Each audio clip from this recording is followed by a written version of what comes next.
নমস্কার। আজকে আমরা শুনব শ্রী শ্রী সারদা মায়ের অমৃত কথা। মায়ের কথা শুনব শ্রী শ্রী মায়ের গৃহীভক্ত শ্রীমতী মৃণালিনী দেবীর স্মৃতিতে। তিনি বলছেন, শ্রী শ্রী ঠাকুর যাকে পুজো করে নিজের সাধন যজ্ঞ সম্পূর্ণ করেছিলেন, শ্রীরামকৃষ্ণ কথামৃত ও লীলা প্রসঙ্গ পাঠ অবধি তার শ্রীচরণ দর্শন অভিলাষ হয়। মা কেমন ও কি করে তার কৃপা লাভ হয়, এই চিন্তা সব সময় আমাকে ব্যাকুল করে রাখত।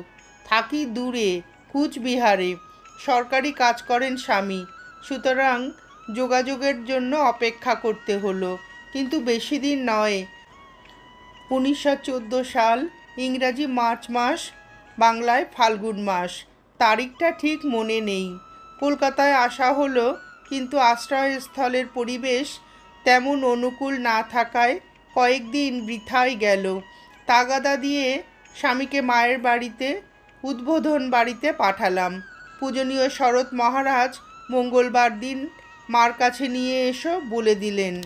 নির্দিষ্ট দিনে বাগবাজার অন্নপূর্ণার ঘাটে সকাল সকাল স্নান সেরে উঠেছি।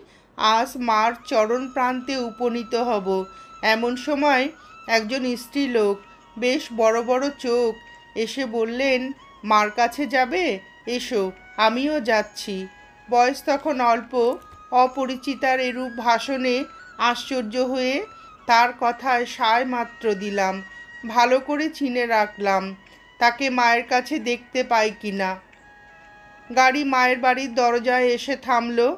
পূজনীয় শরৎ মহারাজ রোয়াকেই দাঁড়িয়েছিলেন।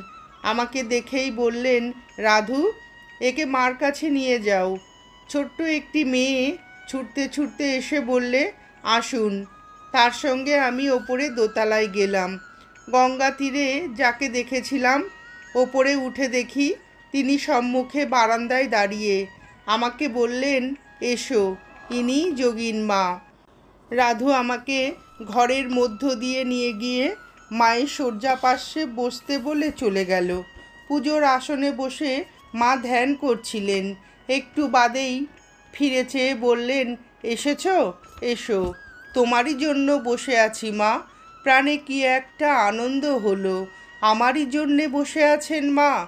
এমন মিষ্টি কথা তো কখনো শুনিনি। আনন্দে চোখে জল এলো। মা আসন ছেড়ে উঠে এসে কাছে দাঁড়ালেন।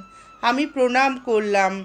বললেন, কি মা, দীক্ষা নেবে? এসো।